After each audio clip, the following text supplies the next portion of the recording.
Boa tarde a todos. Meu nome é Sandra Furini dos Santos, eu sou palestrante.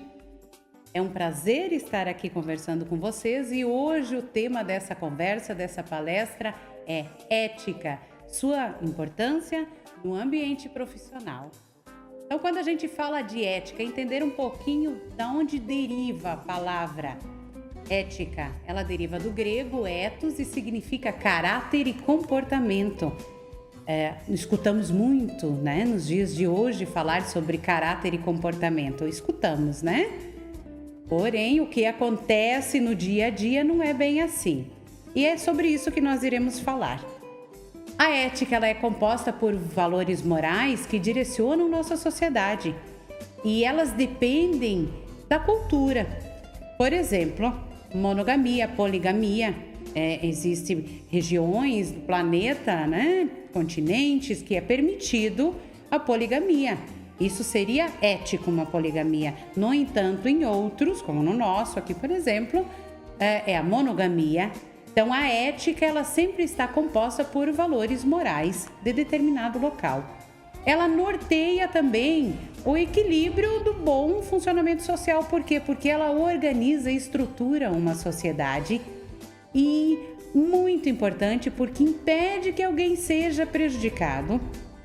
Porque quando nós falamos que um indivíduo é um indivíduo ético, ética é a qualidade do ser justo. Então, imagina-se estar falando de um ser justo. A ética ela não é uma lei, mas está relacionada sim com um sentimento de justiça social, justamente por ser qualidade de um ser justo. Então vamos voltar um pouquinho na história. A ética segundo Sócrates, né? Antes de Cristo, 399 antes de Cristo. A ética ela vislumbra a felicidade como um fim de ação, segundo Sócrates, né? Também argumenta que o homem ele não é mau, mas infelizmente o homem é ignorante e é melhor sofrer injustiças que cometê-las. Também Sócrates relata que toda virtude ela é conhecimento e todo erro ele é fruto justamente da ignorância humana. Depois, ética de Platão, 348 a.C. Segundo Platão, a ética ela é uma virtude que não se adquire, a gente cultiva. E o bem não é representado por coisas materiais, mas sim o que permite o engrandecimento da alma. A ética ela é uma característica da nossa alma racional e que já conhecia esses conceitos do bem, do melhor, né? Do mundo das ideias. É possível, sim, alcançar a felicidade agindo correto, e isso, segundo Platão, seria a ética. Depois Aristóteles, 322 a.C., relata que a ética, segundo Aristóteles, é uma ética eudemonista, que seria seguindo virtudes, agir ponderado sempre nas virtudes. E essa ética é estabelecida a partir da noção que eu tenho da felicidade e do meu comportamento, da minha virtude para eu atingir essa minha felicidade. E tem como a ética, então, a finalidade que é ser feliz. Se eu sou feliz é porque eu tenho virtude, automaticamente sou um indivíduo ético. Agora a gente vai um pouquinho além na ética no período medieval.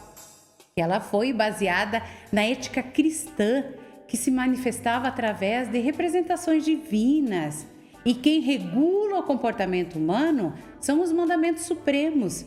Esses mandamentos, eles direcionam as regras de conduta morais e éticas e que são procedentes de Deus. Também nós temos lá no século XVIII a ética de Kant. Na ética de Kant, o que deve guiar as ações do homem é a razão, independente da cultura que ele esteja. Ética é ética. Antes de tomar qualquer atitude, deve se perguntar: isso fará o bem coletivo? Segundo Kant, se a resposta for sim, então o indivíduo tem uma atitude ética. Já se a resposta for não, é um indivíduo antiético. E Kant relatava que quando agimos sem objetivar ganhar nada em troca, então nós temos uma ação ética, estamos praticando a ética. E também defendia que a mentira não é saudável para a sociedade, por isso que a mentira deve ser evitada. Isso estou falando de Kant no século XVIII. A gente vai um pouquinho mais adiante, chegando então na ética do utilitarismo, já século XIX. Olha que interessante, esse já é contrário às afirmações de Kant. Nesse caso, na ética do utilitarismo, a ética ela está relacionada à utilidade. Exemplo, para evitar transtornos maiores, mentir pode ser ético, enquanto que Kant defendia que jamais uma mentira totalmente antiética.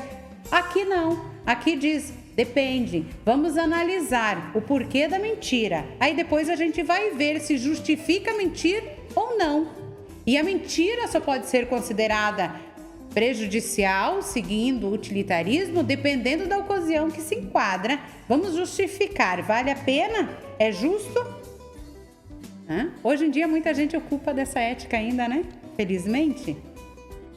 Depois nós temos lá Albert Einstein. A ética, segundo Einstein, ela deve ser aplicada a todos, não somente aos seres humanos, a todos.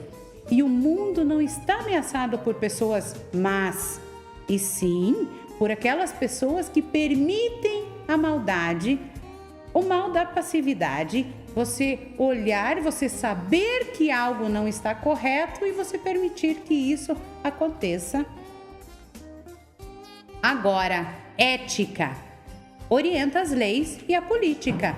Sim, por quê? Porque as leis são baseadas em 3 preceitos morais. Primeiro, viver honestamente. Segundo preceito moral que fundamenta nossas leis, não prejudicar ninguém. E o terceiro é atribuir a cada um o que lhe é devido, essa justiça, né? Desta forma, a ética ela orienta também as leis das nações e também a política. Depois nós temos ética e religião.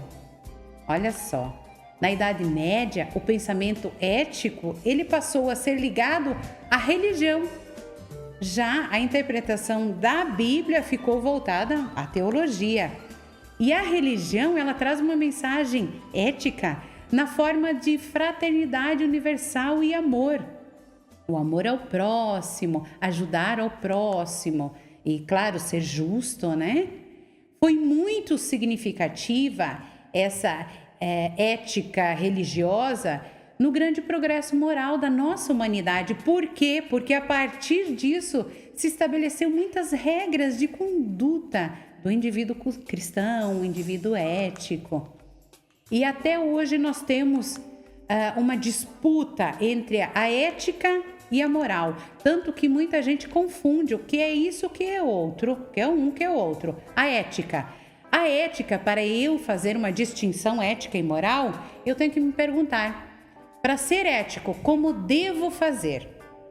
E se eu quero ser moral, né? Quero ser direcionado pela moral, o que devo fazer? Primeiro, ética, como devo fazer? Moral, o que devo fazer? Ética são princípios que aconselham, é permanente e universal. Ética não muda. Já o moral, sim, são condutas específicas que ordena, que te direciona e ela vai depender sempre da cultura em que você está inserido. Vou pôr um exemplo aqui, ó. Por exemplo, um conflito que ocorre entre a ética e a moral. A moral, ela pode sim entrar nesse conflito. Eu vou falar, por exemplo, um advogado defender um assassino. Qual é a ética? A ética é você defender pessoas que não assassinam, que não matam a outra. Isso é o ético. Você defender o justo, o correto. Porém, tem o ético da profissão, que é a demanda do trabalho de um advogado. Em defender, todos têm direito à defesa. Então, nesse caso, a gente tem sempre os poréns de interpretação dessa ética. ela está fundamentalizada no quê? Qual é o assunto? O caso de um advogado defender um assassino é um exemplo típico. Continua sendo ética, mas ética profissional, né? Não estamos falando da moral em si e nem da atitude em si, e sim do direito de ser assistido, seja quem for, por um profissional, por um advogado. Continuando aqui, algumas contradições da ética, econômico e moral. O econômico e o moral, muitas vezes, o que gostaria e como conseguir. Quantas vezes a gente pensa, vale a pena passar tudo, por cima de tudo, para conseguir algo econômico? Roubar, matar, enganar, em função do dinheiro, até que ponto vale isso? Como a moral pode me bloquear e me direcionar até onde eu posso chegar, para continuar sendo ético e também moral. Outra contradição da ética que nós temos é a inteligência e vontade. O que eu devo fazer é a inteligência que me diz. O que eu quero é minha vontade. E eu tenho que entrar no contraponto, num senso entre esses dois. Posso ofender quem não gosto? Essa é uma pergunta. A inteligência, muitas vezes, eu não gosto de certas pessoas. A minha vontade é chegar a dizer coisas que não seriam bacanas, não é? Porém, minha ética não me deixa, ela me bloqueia. Calma aí, segura a sua vontade. Isso não é inteligente, por mais que você tenha vontade de fazer essas falas, né? Isso não seria legal, não seria justo, né? Outra contradição da ética que a gente tem, individual e social. O individual é muito característico no ser humano, a sobrevivência em primeiro lugar, por isso que você atua. Nós, de certa forma, atuamos o nosso eu quero garantir, eu quero ter um bom trabalho, eu quero dar uma segurança para minha família, quero ter uma estabilidade econômica, o eu. E nessa história social, às vezes, muitas vezes fica de lado. Então, garanto a minha parte e os outros que conquistem a sua. Não é, porque a partir desse momento, nós deixamos de ser humanos, empáticos, sociáveis e nos preocupando com o outro. Tá bom? Detalhezinhos que a gente vê. Não nos damos conta disso no dia a dia, mas essas contradições da ética e da moral, elas estão atuantes em todos os momentos da nossa vida. Todos os momentos, só que não nos damos conta disso, inclusive ou principalmente nos nossos pensamentos às vezes, que é o que nos direciona, não é? Então, vamos falar um pouquinho agora sobre tipos de ética. Primeira ética que eu vou colocar aqui seria ética social. São deveres do homem para com seus semelhantes, para com a sociedade. Depois nós temos também a ética moral, que é o respeito aos costumes. Depois vem ética científica, que deve facilitar a realização das pessoas através da ciência, porém sem transgredir os direitos humanos. Temos também ética profissional, que é o que nós vamos abordar bastante, né, na sequência da nossa conversa, que deve cumprir os deveres de sua profissão. Temos a ética política ética política, essa precisaria ser muito trabalhada, né, que deveria preservar os direitos individuais e coletivos, né? É essa a função da ética política. Temos a ética cristã, que são valores fundamentados na obra realizada por Jesus Cristo, sendo um conjunto de valores morais, vivenciais, baseados na palavra de Deus, e tantos outros tipos de ética, né? Que nós conhecemos ainda. Mas todas elas têm algo em comum, que são primeiros passos para se ter ética. São algumas palavrinhas como, por exemplo, com licença, por favor, me desculpe, muito obrigado, gentilezas que iniciam os passos da ética e nos conduzem. E dentro desse contexto vem uma pergunta: os fins justificam os meios? Dentro da ética, Nós temos que educar o sentido real dos nossos atos, independente do motivo que nos levam a uma situação. E aí a gente pensa, os fins justificam os meios? Roubar continua sendo roubar, independente do motivo. A atitude continua sendo a mesma. E a ética é isso. A atitude continua sendo a mesma. Roubar continua sendo antiético, independente da justificativa. Outro, matar. Matar é matar. Não importa o porquê matou, em quais situações que chegou ao ponto de matar. Matar é matar. Ou então uma situação bem mais simples, como por exemplo, estar atrasado em algum evento. Em alguma situação você chegou atrasado. É algo muito antiético atrasar. Ah não, mas eu me atrasei no trânsito. Aí são justificativas, mas você continua estando errado no atrasar. Claro que algumas mais relevantes, algumas colocações bem mais sérias, outras nem tanto, porém a ética ela é sempre única. Outro exemplo que nós observamos, muitas pessoas, por exemplo, nossa, eu nunca me engano, mas sou enganado. Isso também faz a gente pensar um pouquinho na ética. Quantas pessoas que se acham injustiçadas no mundo, né? Mas nunca pararam e pensaram, será que eu sou justo sempre? Será que o mundo inteiro me engana, mas eu nunca enganei ninguém? Ou então entram no Face, entram nas redes sociais, a palavra que você mais encontra lá é inveja. É inveja porque tem um bom emprego, é inveja porque tem um bom veículo, é inveja porque tem uma boa casa, é inveja porque tem um bom casamento. Mas vocês já notaram que quem fala sempre fala que o outro tem inveja? Nunca ninguém foi lá e diz, olha, eu sou invejoso. Estranho, né? Nós somos tão éticos, mas nós só observamos a inveja que vem contra a gente. Mas a inveja que a gente tem em algumas situações, isso a gente nunca coloca, né? Nunca fala, nunca entra nesse assunto. Olha a ética de novo ali nessas colocações. Então eu coloco. E eu?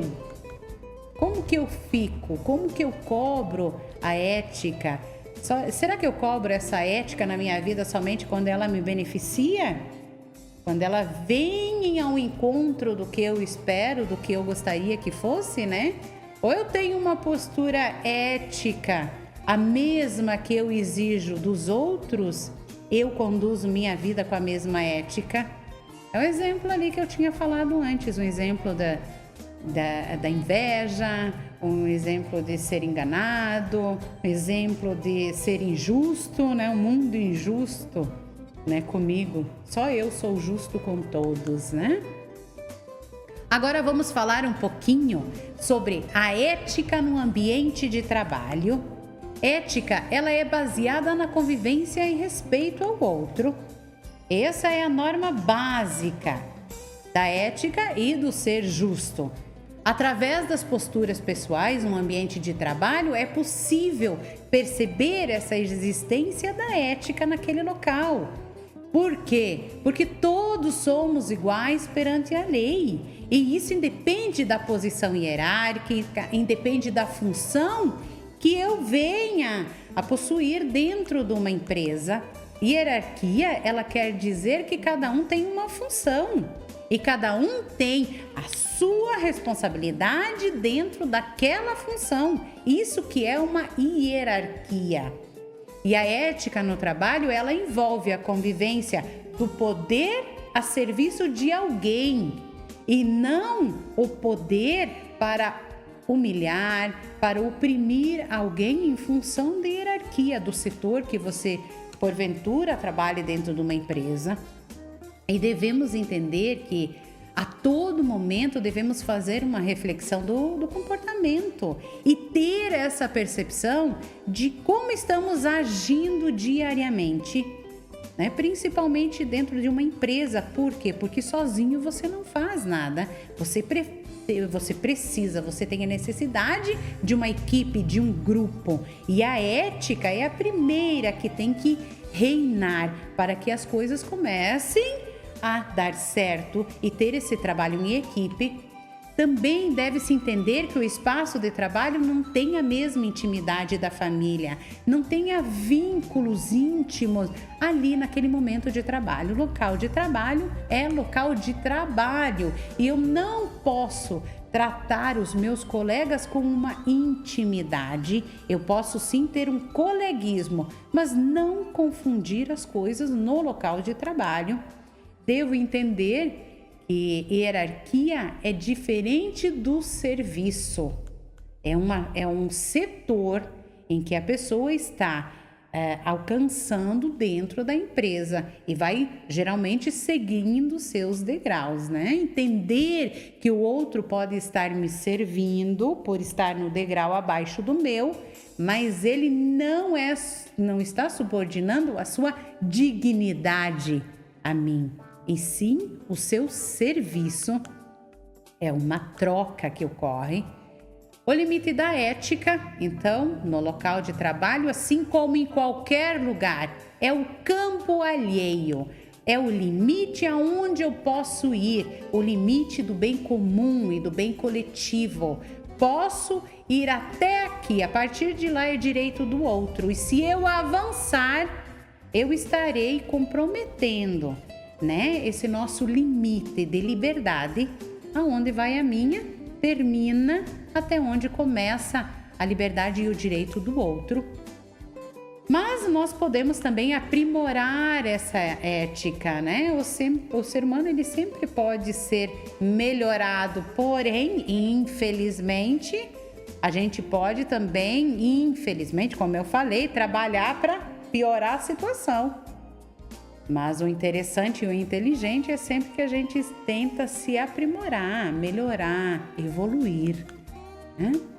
Estamos envolvidos, então, na capacidade sempre de melhoria sobre nossas relações, já que somos tendenciosos, como foi falado antes, ao egoísmo e geralmente valorizar em primeiro lugar a nós mesmos. Por isso que nós temos que praticar a empatia. E sim, a gente tem a capacidade de, se colocando no lugar do outro, entender as situações, né? Entender o que o outro está sentindo também. E por que muitas vezes o outro toma uma atitude tão distinta, tão diferente da nossa. A gente só tem isso quando a gente se coloca no lugar do outro. Nós podemos modificar essa nossa natureza egocêntrica, desenvolvendo essa capacidade e sensibilidade da ética para então trabalhar a valorização do outro, que é a empatia, como eu acabei de falar, né? Sendo então a ética um exercício constante de aperfeiçoamento. Por isso existem pessoas que são mais éticas, menos éticas, pessoas que trabalham mais o seu eu, a sua emoção, né, os seus valores, sua postura, e tem pessoas que não estão tão preocupadas com isso. Por isso que a gente vê, né, essa distinção tão grande, essa separação, né, inclusive entre pensamentos e posturas, né, de pessoas. Continuando a ética no ambiente de trabalho, em qualquer empresa deve-se lembrar que nenhum exercício de poder pode ignorar as especificidades de cada indivíduo. Todos temos que levar em conta o limite de cada ser humano.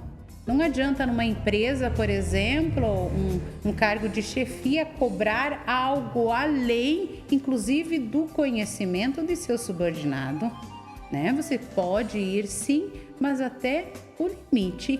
E você tem que trabalhar esse limite para você aí sim, você ser o ideal, a pessoa ideal naquele cargo que você ocupa. O trabalho ele não pode ser visto como uma atividade de poder, e sim um exercício de serviço. Eu estou servindo, eu estou trabalhando, né? Um exemplo, não sou presidente da empresa, eu estou presidente da empresa nesse momento. A ética na primeira família do paraíso, quando a gente fala ética, a gente não pode fugir muito da história, não é? Se nós formos falar da ética, na primeira família do paraíso, a gente já viu falta de ética? Quem não lembra, então, quando na história do paraíso lá, Adão e Eva, olha só, Eva traiu uma única regra, uma única ordem: não coma a maçã. O que Eva fez? Foi lá, comeu a maçã, já infringiu uma regra, a primeira regra que tinha, já quebrou. Aí o que aconteceu? Teve 2 filhos, não teve? Eva e Adão não tiveram Caim e Abel. O que aconteceu com os 2? Um matou o outro. Olha a ética de novo. Gente, se isso surgiu na primeira família da história, imagina o resto como veio de lá para cá. Quantos milhões que tem hoje de famílias, não é?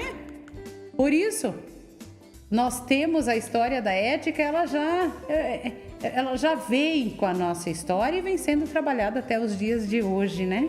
Até hoje a gente realmente não resolveu essa história da ética, né? Mas a gente vai trabalhando, vai se aprimorando e a gente vai melhorando.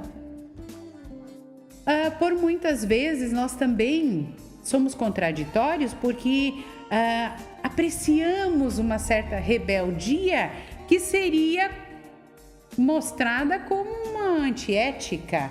Quantas vezes a pessoa não se orgulha de dizer: eu sou muito briguento, no sentido de brigar mesmo, eu vou lá, eu bato na mesa, eu falo alto, como se isso fosse um sentido de força estrutural emocional.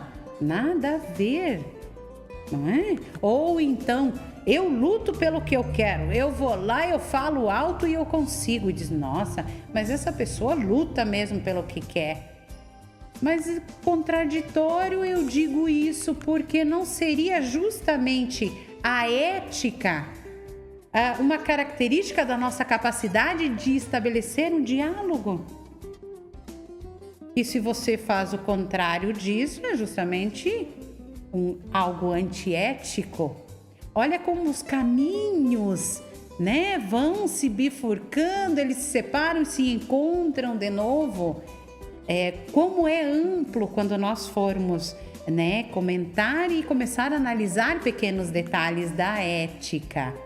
Podemos protestar, mas isso não significa não ouvir os outros. Isso não significa eu ter que aumentar a minha voz. E principalmente não significa eu deixar de praticar a empatia.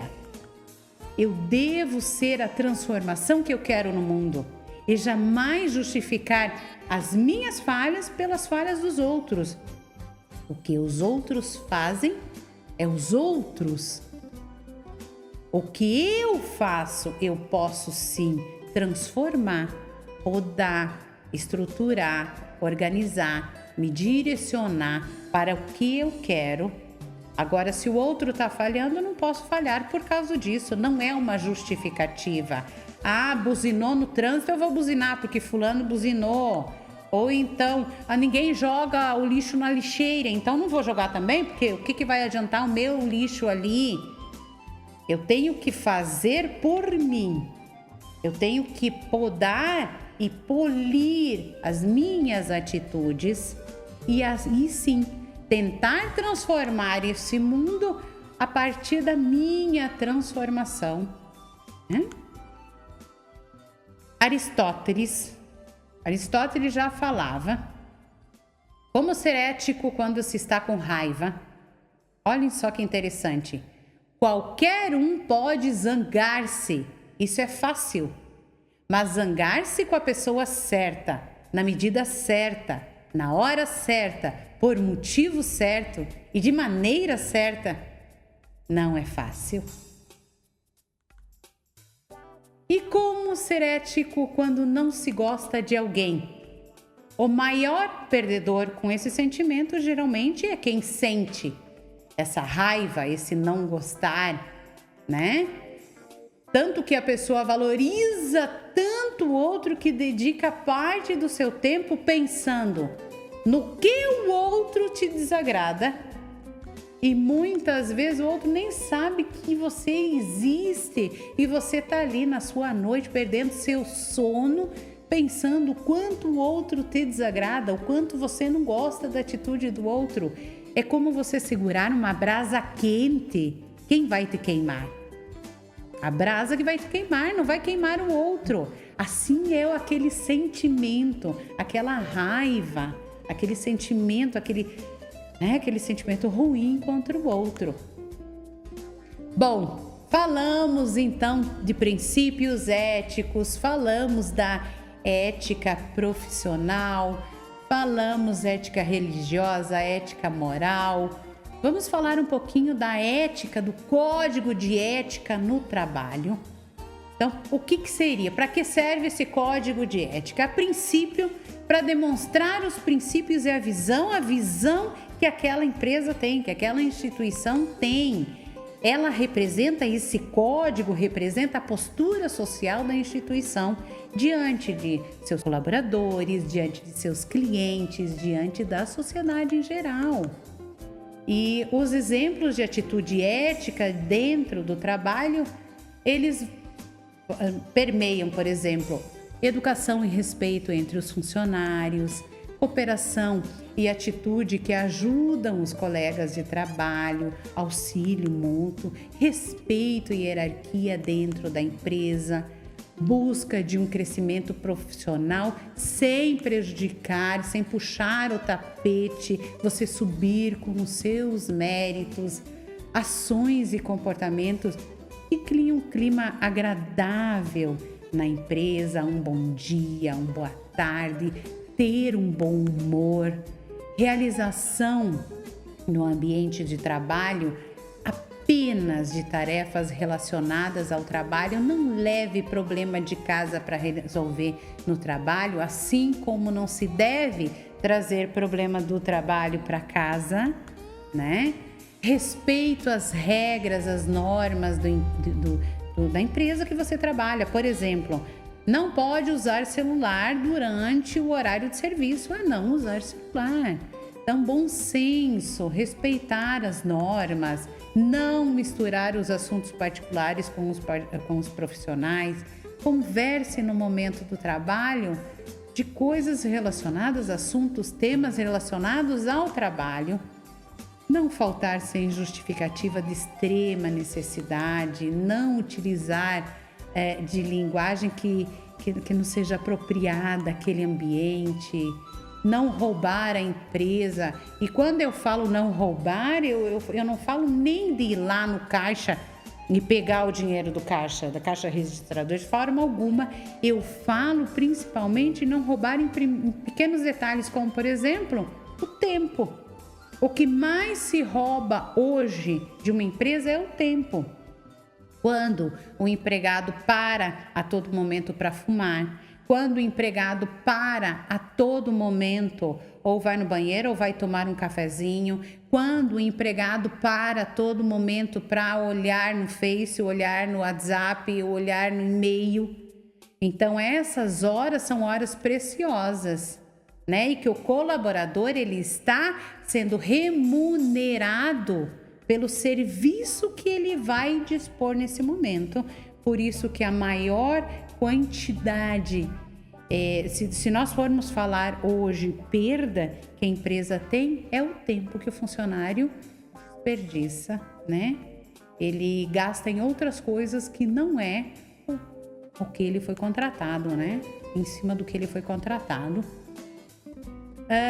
Também exemplos de atitudes éticas, trabalhar em equipe, defender sempre a empresa. É de lá que você ganha o seu dinheirinho, é lá que te mantém, né? É lá que você consegue sustentar através daquele seu trabalho, é digno. Então a primeira coisa você tem que valorizar e defender, ser leal sempre como colaborador ou com o seu cliente, respeitar as datas e acordos que a empresa ela firmou, né? Você tem que assumir o que foi firmado.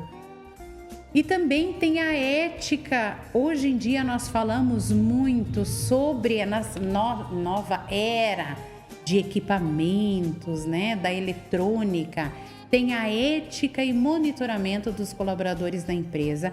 Esse é um tema assim que dá uma discussão muito longa e acalorada, porque uns defendem que a empresa ela tem direitos de fazer um monitoramento de seus colaboradores e outros dizem que não, que já está atingindo, que já está entrando em algo que só diz respeito ao colaborador, né? É de direito e ético o empregador monitorar o acesso de seus empregados em equipamentos fornecidos pela empresa? O que vocês acham?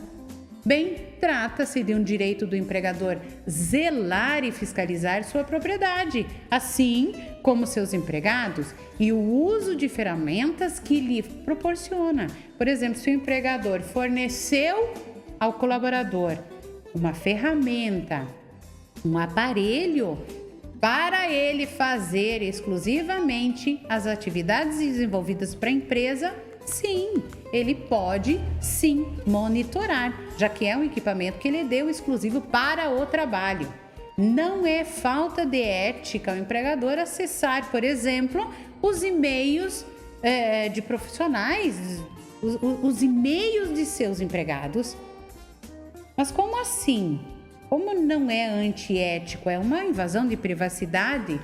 No entanto, isso só pode acontecer quando esses e-mails são gerados em equipamentos e ambiente virtual disponibilizado pela empresa para o desempenho exclusivo das atividades de trabalho.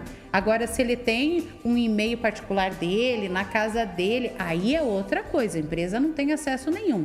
Mas equipamento da empresa disponibilizado com um ambiente virtual da empresa no horário de trabalho, aí sim. Dessa forma, não comete invasão de privacidade se a empresa for fiscalizar e monitorar, inclusive o acesso de e-mail. É lícito o monitoramento desse tipo de e-mail quando o empregado seja previamente comunicado. Não basta entregar um equipamento para o colaborador e simplesmente não informar. Olha, esse aqui é um equipamento corporativo, é da empresa, a gente está te fornecendo ele exclusivamente para o trabalho e você será monitorado no que faz. Então, é uma obrigação da empresa informar seu colaborador que ele vai ser monitorado. E o uso inadequado pode vir a prejudicar os interesses tanto da empresa como do empregador, né? Do empregado, do colaborador.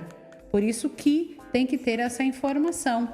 Dessa forma, pode-se sim a empresa ensejar alguma advertência, suspensão ou até justa causa, né? Se caso o colaborador infringir alguma norma ali indevida. E já teve casos, por exemplo, de justa causa, né, de demissão pelo uso inapropriado de equipamento. Comentários impróprios a respeito da empresa, a respeito do chefe, de colegas de trabalho, alegação de baixa produtividade, né, descumprimento das atividades devido ao tempo dedicado às redes sociais e WhatsApp para conversas pessoais durante o horário de trabalho. Então, com essa administração, com esse monitoramento, pode ser observado todas essas situações e, dependendo do caso, ter justa causa. Por quê? Porque a empresa perde em tempo, que nós já estávamos falando antes. E a geolocalização de equipamentos, por exemplo, celular, monitoramento por geolocalização. É direito do empregador se valer de recursos tecnológicos para ter conhecimento de localização do empregado? Sim, porém, né, desde que, um exemplo, o smartphone seja de propriedade da empresa e a função do empregado compete atendimento externo. Atendimento, né, contemple o campo. Nesse caso, sim. No entanto, esse direito se restringe exclusivamente durante o horário de trabalho. essa geolocalização, monitoramento por geolocalização, somente durante o horário de trabalho. Dessa forma, poderá o empregador que fornece o dispositivo móvel empregado com funções externas, lembrando novamente, utilizar o monitoramento por geolocalização e assim sim ter o conhecimento do posicionamento do seu colaborador, né? Como ser, com tudo isso, um profissional de talento? Segundo Barthez, falava que profissional de talento é aquele que soma 2 pontos de esforço, soma 3 pontos de talento e olha só que interessante, 5 pontos de caráter. Esteja sempre atento a seu comportamento, pois é ele que deve ser usado para gerar a confiança e a credibilidade que você precisa, que você quer mostrar. A ética, ela não é uma etiqueta que a gente põe e tira a hora que quer. A ética, meus amigos, ela é uma luz que projeta para a gente seguir, né? E eu deixo então aqui uma dica. Importante conhecer como realmente você é, identificar seus pontos negativos e positivos para então poder lapidar o que pode ser sempre aperfeiçoado. Obrigada a todos pela atenção. Boa noite.